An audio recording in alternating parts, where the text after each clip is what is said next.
E aí depois que elas vão, Apocalipse diz, e houve silêncio por meia hora. É mistério, né? É mistério. Nós vamos meditar por alguns instantes na palavra do Senhor nosso Deus. E o tema desta meditação é semente. Ainda é semente de vida eterna, né? Porque esta mensagem Deus tinha tocado em meu coração para a gente estar ministrando no domingo. Mas como o pastor Stanley veio, aí não tem nenhum problema. Ele trouxe uma palavra ali para aquele momento que foi muito importante, né? E que quem não se lembra, ele falou muito de gratidão, né? Seja grato. Isso é muito importante, né? Grato a todo tempo, todo momento. E não espere, seja grato e não espere agradecimento. Aí eu vou completar o que ele não disse, né? Não espere receber agradecimento. Não fique abusado, chateado, dizendo que não vai fazer mais porque não foi reconhecido. Faça, porque aquele lá de cima que reconhece é o que importa, viu? Porque Ele é quem nos abençoa, gente, não é o ser humano, não. Não é uma palavra de elogio de alguém assim, que vai nos abençoar, é Deus. Então, espere de Deus, que é melhor, viu? E assim é muito mais tranquilo e não há decepção, viu? Então, se a pessoa agradecer ou não agradecer, e se não agradecer, até melhor, para você não encher a bola, né? Aí você deixa que está na mão do Senhor. E é bom estar na mão do Senhor, viu? Se Ele estiver aprovando, oh, coisa maravilhosa, né? Mas vamos falar de semente, tá bom? João capítulo 12, verso 24.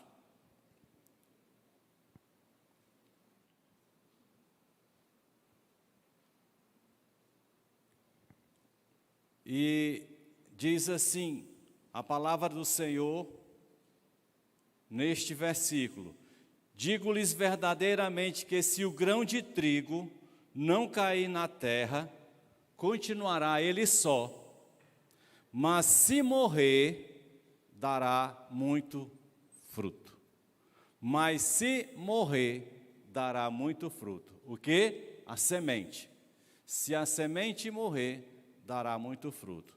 Por isso, ele está dizendo aqui, se o grão de trigo não cair na terra, ou seja, se o grão de trigo não for semeado, primeira questão, primeiro ponto, tem que ser semeado, certo? E esse é o primeiro momento. E se ele não for semeado, não tem perigo de acontecer o segundo momento. Por isso a necessidade da semeadura. Por isso que há uma lei de semeadura material, agrícola, mas há uma lei de semeadura espiritual, que é essa que nós estamos vivenciando todo o tempo. Nós podemos não ser agricultores, podemos não entender de lançar a semente em solo, mas a gente vai aprendendo pela palavra de Deus, ou em outras religiões também fala de semeadura, que há uma semeadura espiritual.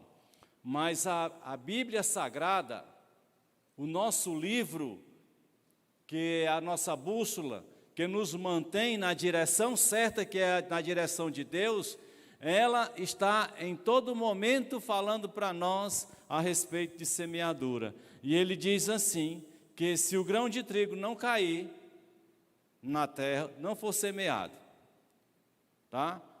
E depois ele diz, e não morrer, é o segundo ponto. A morte aqui é a transformação.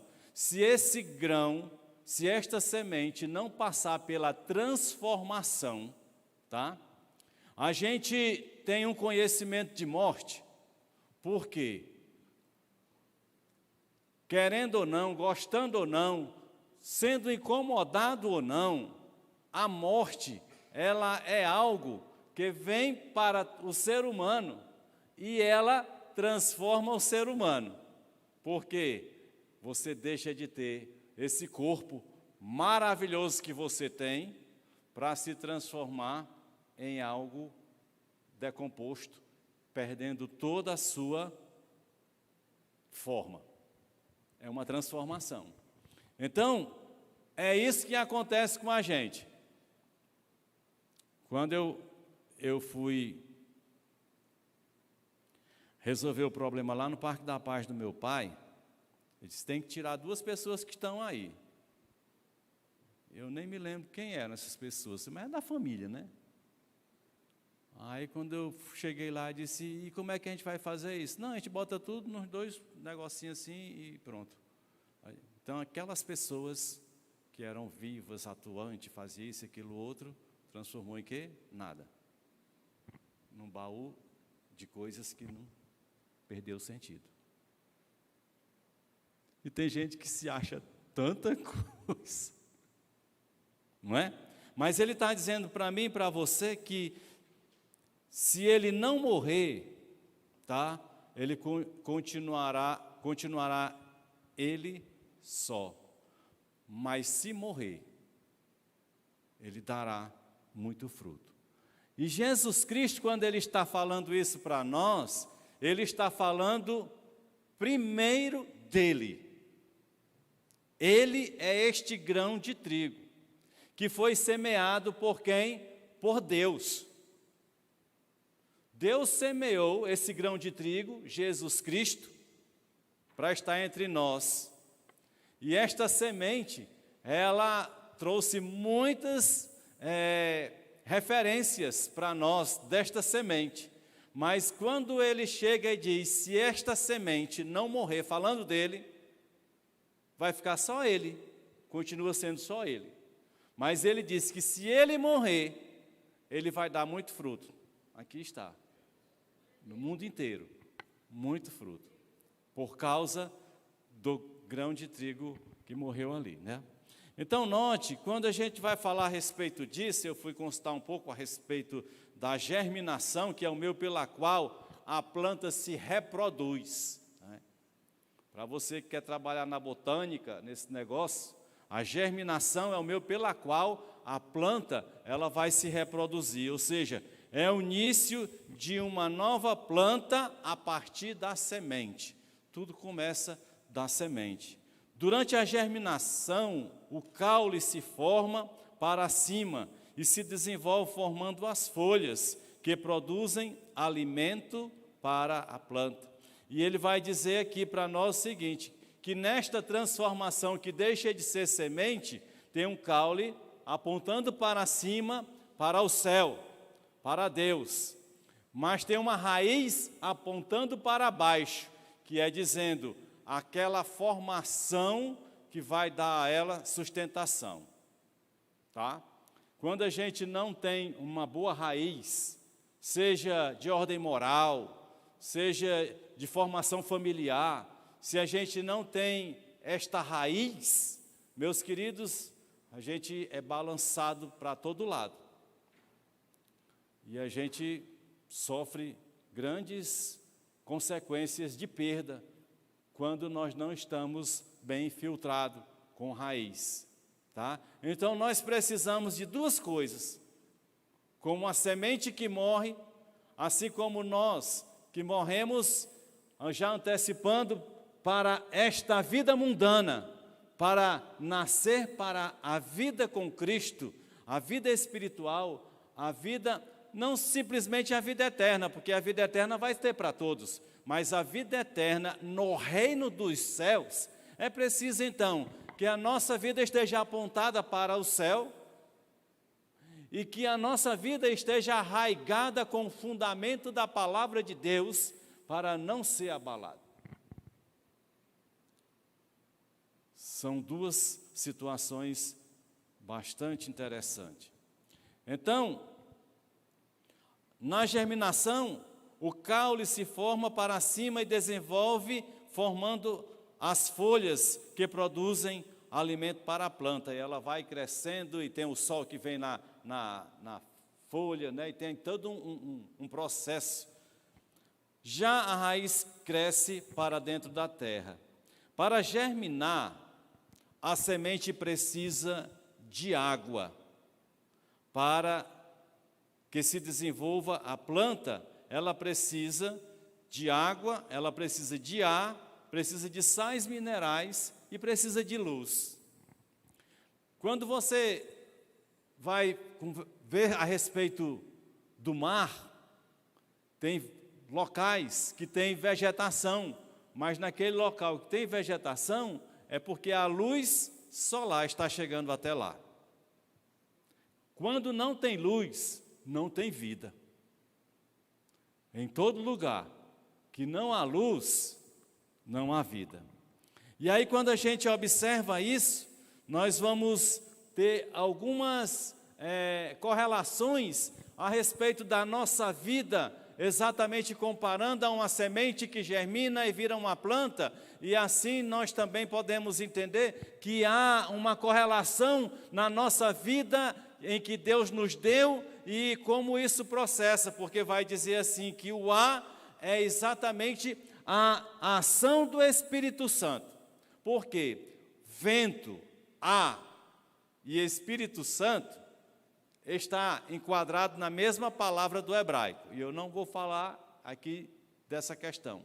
Mas quando a gente fala de ar, a gente está falando da ação do Espírito Santo. Então, há em nossas vidas a necessidade, como sendo semeados, ou até como semeadores, há a necessidade da presença do Espírito Santo. Sem ele, nada funciona. E quando a gente fala de água, água está relacionado tanto com a limpeza, a lavagem, o batismo, mas também com a palavra de Deus. Efésios, lá no capítulo 5, diz que nós estamos limpos pela lavagem, pela palavra.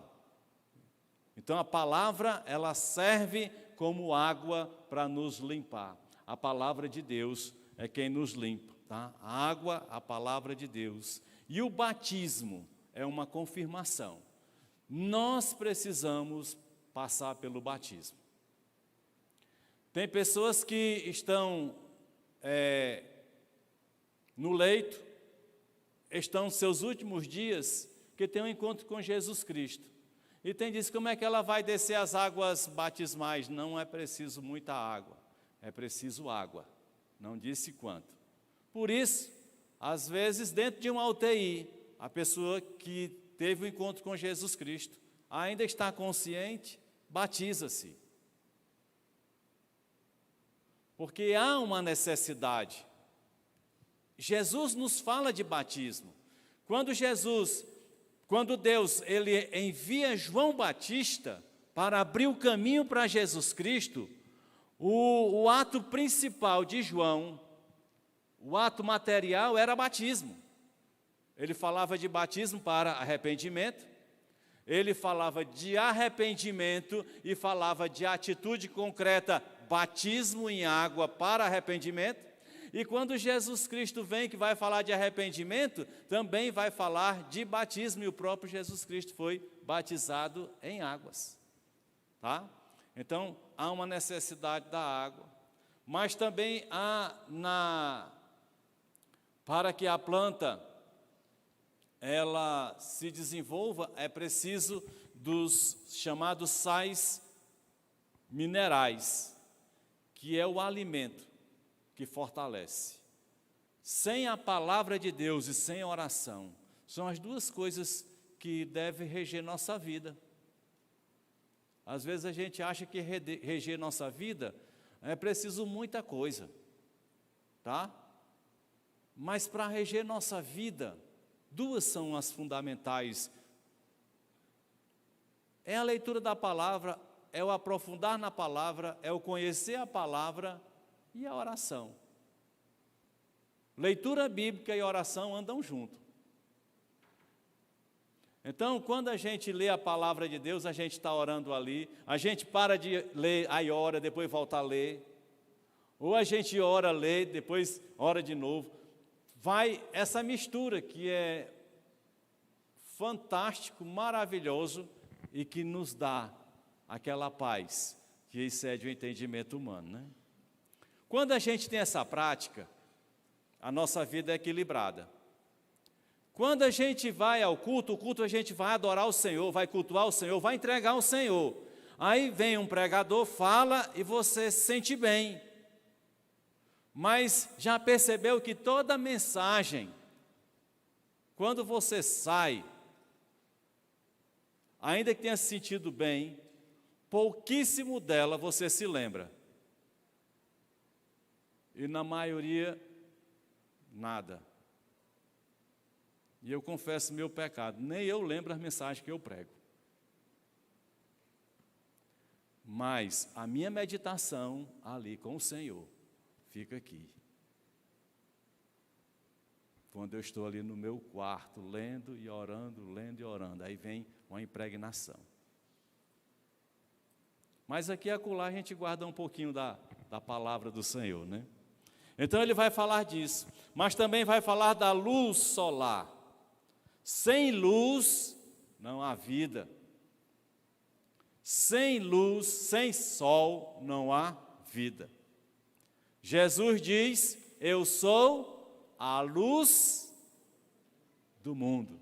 Então, enquanto Jesus é a luz do mundo, a luz está irradiando.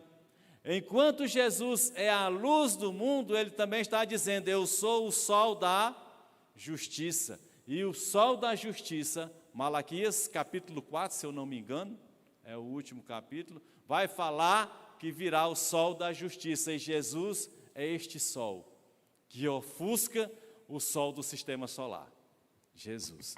Mas esta luz traz para nós, irmão aí está colocando ali, né? Malaquias 4:2, muito bem. Então note que é o sol da justiça.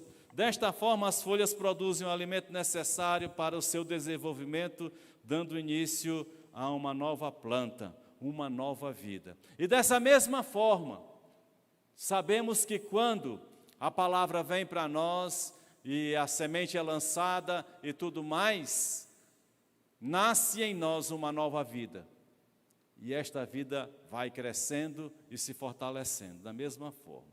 A semente precisa morrer para germinar e dar frutos.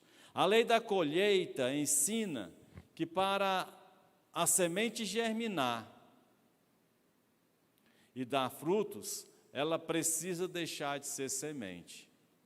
E aí vem algo muito sério para nós. Para que a gente possa ser aquele que agrada a Deus, temos que deixar de ser quem nós somos. E ser quem Ele quer que nós sejamos. Tá? Então ele fala, é preciso deixar de ser semente. É preciso fazer morrer a casca da semente, que muitas vezes está cheia de... Esta semente, a casca, pode estar cheia de carnalidade, quando falamos da gente como semente. Pode estar cheia de cuidados deste mundo. Quando a gente está preocupado, não que a gente tenha que contribuir contra a natureza, mas quando a gente está preocupado muito mais com o meio ambiente do que com a nossa vida eterna, tem alguma coisa que não está batendo para aqueles que já têm Jesus Cristo. Quando nós estamos mais preocupados com o país que nós vivemos do que com os céus que nos aguarda, tem alguma coisa que não está batendo direito. Já percebeu? Porque tudo aqui é passageiro? Porque tudo aqui vai embora? E ele diz os cuidados deste mundo, as riquezas e a religiosidade. Porque um dos fatores também que nos afasta de Deus chama-se religiosidade. Olha só, Enquanto para muitos examina uma pessoa muito religiosa e você diz, está bem pertinho de Deus, é porque ela está olhando com os olhos materiais. Mas ser religioso não significa dizer próximo de Deus. Aliás, perdão, irmãos, legalista e religioso são duas coisas que não combinam com Jesus Cristo. Já anotou? Porque Ele, sendo o único com o poder de julgar a mim e a você, Ele me amou e amou você. Ele tinha esta possibilidade, tem, de nos julgar, mas está nos amando. Por isso a religiosidade é algo que enfeita o pavão, mas não serve para nada. Ser religioso, olhar para os outros como os outros todos condenados, olhar para o pecado dos outros. Quem foi que disse que Deus nos chamou para olhar para o pecado de quem quer que seja? E eu garanto para você, se você está olhando para o pecado de alguém, você está complicado.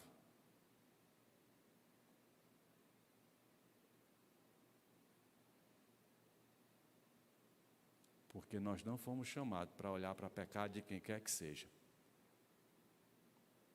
Nós não fomos chamados para censurar ninguém. E muita gente já chegou para mim para comentar do pecado de outros, e que esta pessoa estampadamente tem os seus grandes pecados. Eu não vou condená-la, porque eu não estou aqui para condenar ninguém. Mas eu digo, ela não percebe os dela. Ela está vendo dos outros e não está vendo dela. Eu tenho vivenciado isso dia a dia. Eu tenho experimentado isso. Não é que estão me dizendo não.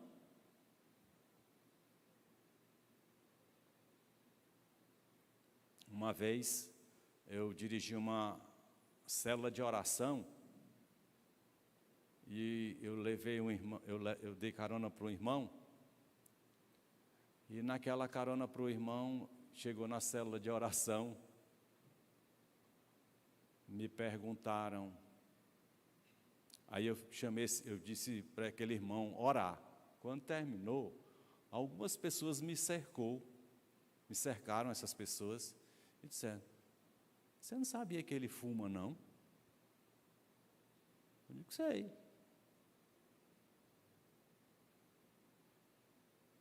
E por que deixou ele orar? Eu disse, ora, se tu que está olhando para a vida dos outros, eu te chamo para orar, quanto mais uma pessoa que fuma, que não veio no carro nem eu falando de ninguém.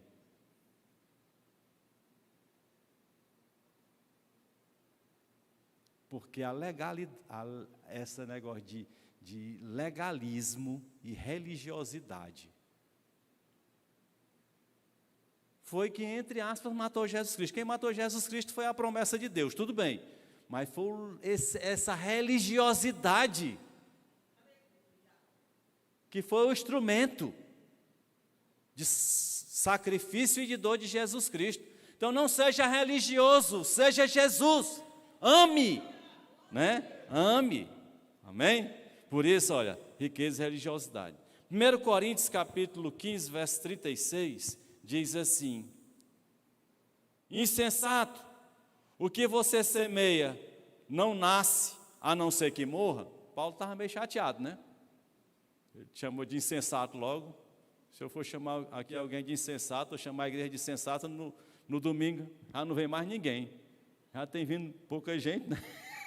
Imagine se eu começar a chamar aqui de insensato. Aí é que não vem mesmo. Mas Paulo aqui estava na dele, né? Ele disse, insensato que você semeia não nasce, a não ser que morra. É preciso morrer. É preciso morrer a carne. É preciso matar a carne. É preciso matar o velho homem para que sobressaia o novo homem. estou falando de perfeição não, irmãos. A gente vai ser, eu sei que a gente busca santidade sim. Não estou falando de ser perfeito não. Nenhum de nós é perfeito. Mas, se a gente tem essa consciência e não olha para as pessoas com o olhar de que elas erram, porque também nós erramos, estamos todos juntos, mas devemos amá-las, nós estamos cumprindo a palavra do Senhor nosso Deus. Tem um cidadão, um pensador chamado Roger Stankowski, é um céu da Fagnan Group. Ele disse uma coisa bem interessante, que é um grupo que trabalha com qualificação profissional lá em Curitiba, no Paraná. Ele diz assim: algo precisa morrer para outro nascer. Jesus Cristo já tinha dito, né? Ele está só... Veja a semente, ela morre e aí nasce uma nova vida. Aí ele faz uma pergunta: o que você precisa matar em sua vida? O velho homem, né? Essa palavra aqui, ele não quis dizer nesse sentido, mas esse pensamento achei interessante, porque a gente, não, eu quero matar o meu comodismo, quero matar, né, essas coisas, para ele aqui. Mas para nós que temos Cristo, para nós que conhecemos a palavra de Deus, para você que talvez ainda não tenha a palavra de Deus permanente em você, para você que talvez ainda não tenha aquela convicção, o que você precisa matar é você mesmo. Mas espera aí, não é pegar uma corda e se enforcar, não. Não estou falando isso. É você matar as suas vontades, a sua natureza de pecado, para dar espaço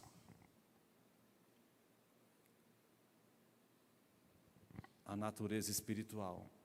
Um dos ensinos mal compreendidos e de difícil assimilação aos crentes é o que se refere à abnegação e mortificação da velha natureza.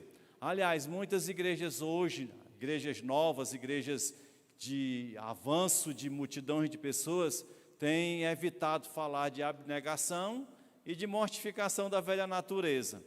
Isso é um papo chato. É um assunto antipático. Para que mexer com o ser humano? A gente tem que estar no bem-estar. Cuidado, Laodiceia será vomitada. Essa história de que a gente pode estar no mundo e no céu não funciona. Tente misturar água e óleo, nunca vai misturar. Então, fala a respeito disso, de mortificação. E esse é um assunto difícil. Quando a gente fala de abnegação, essa palavra eu nunca ouvi na minha vida, não está na minha linguagem, pois eu vou dizer, ela é uma ação que caracteriza pelo desprendimento, você se despreende do que você gosta em função de outro. Às vezes tem casa que tem casal, marido e mulher, né? Que tem uma confusão por causa de um pedaço de frango. Que diz, a coxa é minha e ninguém toca, mas tem duas, né? Mas às vezes a bicha é aleijada, só tem uma. Rapaz, é uma confusão por causa desta bendita coxa. E dá até separação. Meu amigo, eu vi uma reportagem na Inglaterra. Um casal de 50 anos casado. A mulher entrou com divórcio. Traição não. A zoada do marido tomar sopa. Ela disse, não aguento mais nesses 50 anos. O que é isso, gente? Não estou brincando não, estou falando sério. Se você está rindo... Mas é uma grande verdade, às vezes a gente está implicando com as pessoas. E a abnegação é essa, esquece as pessoas nesse sentido. A abnegação quer dizer olha para as pessoas para amá-las e abençoá-las, que às vezes não é fácil. Nós somos obrigados a amar. Gostar nem tanto, mas amar nós somos obrigados. E amar é você chegar junto na necessidade. Isso é abnegação, é o altruísmo, em que a superação das tendências egoísticas da personalidade é conquistada em benefício de uma pessoa. Seguir Jesus é até fácil, do ponto de vista natural. Por isso que todo mundo diz, eu sou de Jesus. Se você perguntar no Brasil, em todo canto aqui, não sou de Jesus, né? Aí, nesse ponto é fácil. Mas, seguir em obediência à sua palavra, aí muda a história. Porque tem sido essa a grande dificuldade de muitas pessoas. Entra na igreja, briga por estacionamento de carro, briga por lanche, briga por tanta coisa.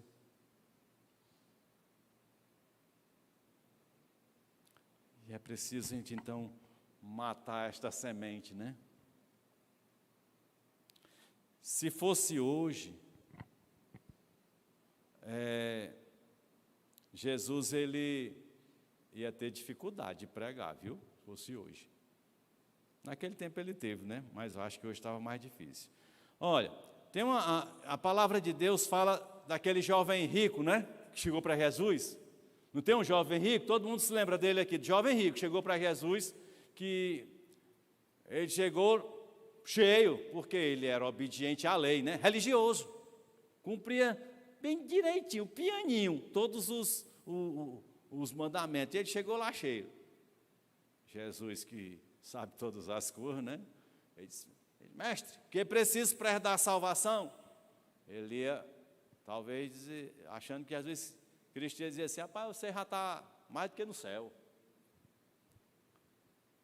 Mas Jesus, que não é brinquedo, não é brincadeira, é algo sério, olhou para ele e disse assim, já tem cumprido isso, porque Jesus já sabia, né?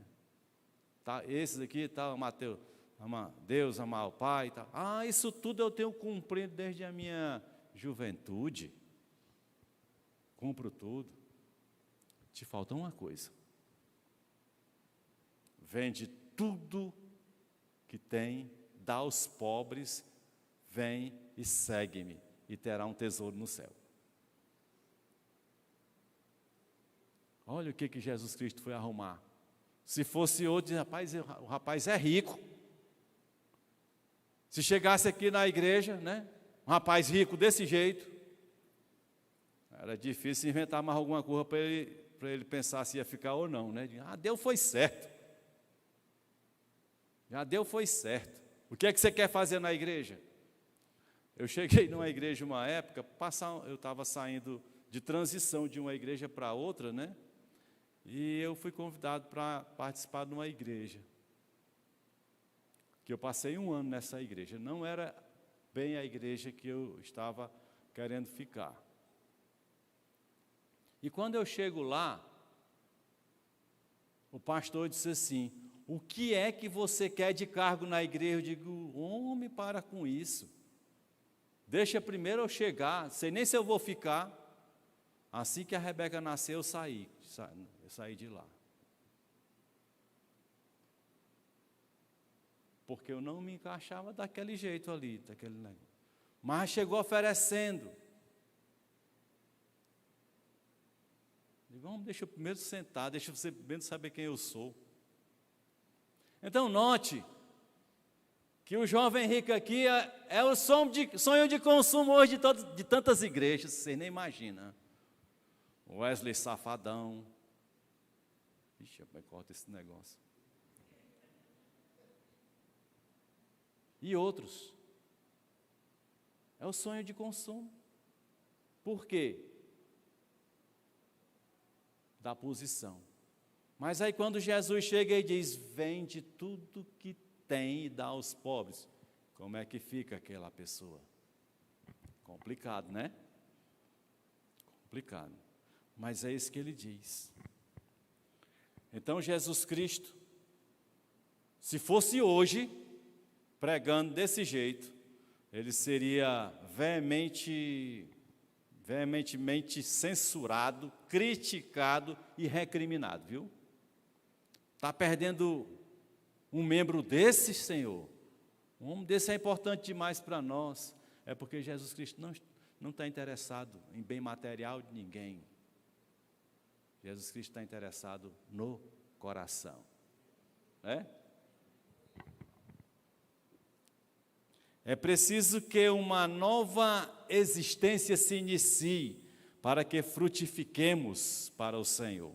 Romanos 7,4 diz assim: assim, meus irmãos, vocês também morreram para a lei, por meio do corpo de Cristo, para pertencerem a outro, aquele que ressuscitou dos mortos, a fim de que venhamos a dar fruto para Deus. Só dá fruto para a vida eterna, para o reino dos céus, para Deus, aquele que é exatamente, que morre para a sua natureza, que morre para a lei, que morre para os seus conceitos meramente humanos e entrega a sua vida a Jesus Cristo. É isso que ele está dizendo. Vocês também morreram para a lei, para a religiosidade, para o legalismo, por meio do corpo de quem? De Cristo, tá?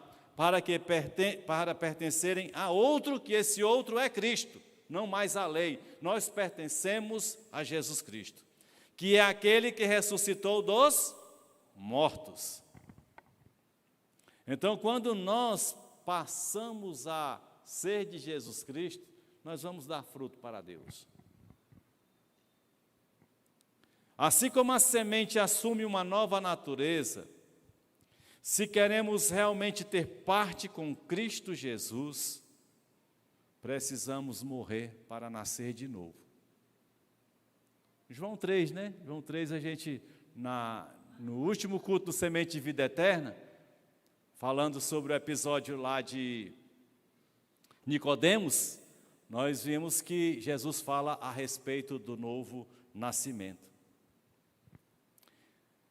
E 2 Coríntios 5,17 diz: portanto, se alguém está em Cristo, é nova criação ou nova criatura, como esteja na sua Bíblia, né? As coisas velhas ou as antigas já passaram e eis que surgiram coisas novas. As coisas da natureza humana vão passando para dar lugar às coisas da natureza espiritual. E as atitudes nossas de natureza espiritual é exatamente aquela que nós não temos que agradar a Deus com rituais, mas agradar a Deus olhando para a criação que Ele fez, chamada homem, olhando com amor, com misericórdia. É isso que Ele está chamando a gente, para abençoarmos, tá? Então, assim, nós sabemos que temos uma nova natureza. E sendo uma nova natureza, nascendo de novo, morreu o velho homem para dar vida a um novo homem, as coisas fluem normal, tranquilas. A gente não tem que fazer mimos para agradar, né? Às vezes a gente tem que fazer um monte de coisa para atrair. Se eu atraio por mimo, quando desmimar, a pessoa vai embora. Não é assim que funciona? Ou quando a pessoa se cansar dos mimos, né? Ela vai embora. Mas quando é atraído pelo grão de trigo que morreu naquela cruz, ali foi onde ele foi semeado, e ele é atraído pelaquela cruz. Pode ter mimo, desmimo, pode ter o que for, nada disso vai importar, porque o que importa é a alegria de saber que agora sim pertence ao Senhor Jesus. Amém? Feche seus olhos.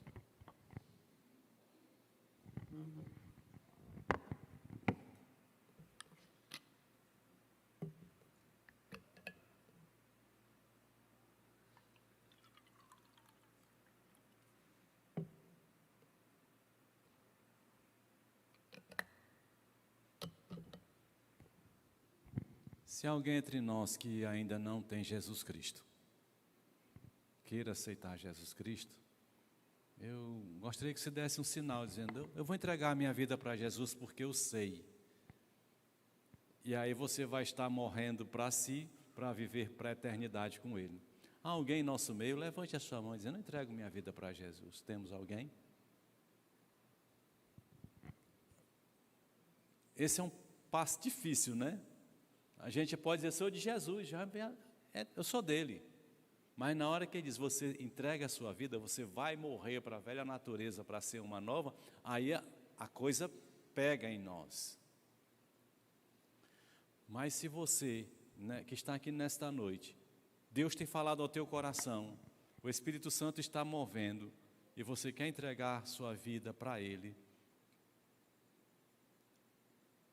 então dá um sinal, gostaria de orar por você, se você está aqui. Eu vou entregar a minha vida hoje para o Senhor. Ou se você já um dia entregou sua vida para Ele, mas está distante dEle,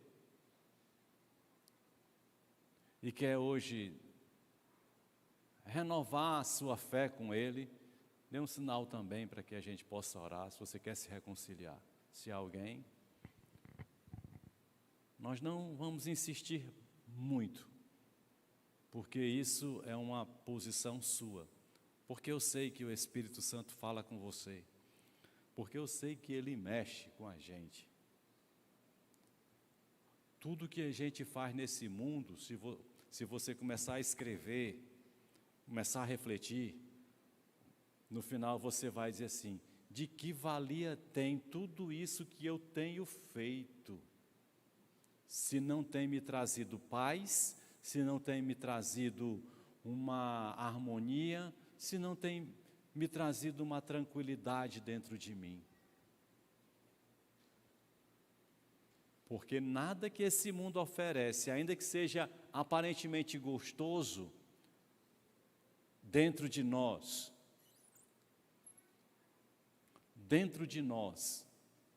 gera um bem-estar, só continua gerando vazio. E eu vou ter que tomar remédio para a pressão, eu vou ter que tomar remédio para a ansiedade, eu vou ter que tomar remédio para dormir, eu vou ter que tomar uma infinidade de remédio. Não sou contra que remédio não, porque tem questões que são de natureza física mesmo que a gente precisa, até eu acabo tomando, mas às vezes a gente toma porque as nossas vidas, que poderiam estar muito bem com o Senhor, não está. Então você pensa nisso, e muda a sua história. Não vale a pena gastar a vida nesse mundo. Eu tive um cliente, trabalhei para ele, trabalhei para a família dele,